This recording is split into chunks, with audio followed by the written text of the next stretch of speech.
పోసాని కృష్ణమురళి ఫేస్లో చూస్తే ఇంతకుముందే చెప్పి నేను ఇప్పుడు ఒక సామాన్య స్థాయి నుంచి ఉన్నత స్థితికి ఎదిగి ఆ పైన ఒక స్ట్రేచర్ని అనుభవించి ఆ తర్వాత మళ్ళీ దిగజారితే వచ్చేటటువంటిది ఒక ఆస్పెక్ట్.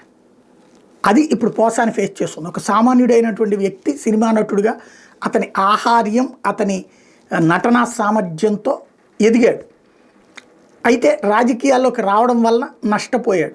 అందరి చేత మంచి కమెడియన్ అనిపించుకునేవాడు కాస్త ఒక విలన్ లాగా ట్రీట్ చేయబడ్డాడు. ఇప్పుడు అతను కోర్టుల చుట్టూ తిరుగుతున్నాడు, పోలీస్ స్టేషన్ల చుట్టూ తిరుగుతున్నాడు, జైళ్ళ చుట్టూ తిరుగుతున్నాడు, నడుస్తోంది. ఇక ఇంకో నాకు తెలిసి మేబీ మ్యాక్సిమం ఓ 10-15 రోజులకు మించి ఇంకెక్కువ తిప్పలేకపోవచ్చు.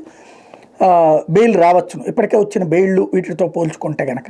అయితే ఈ సందర్భంగా అతనికి టోటల్గా అనుభవం తెలిసింది. సినిమాలలో నటన పరంగా జైళ్ళల్లో మగ్గటం కానీ అట్లాంటివి చూసిన వ్యక్తికి ఇప్పుడు నిజ జీవితంలో జైళ్ళు ఎట్లుంటాయో చూస్తున్నాడు.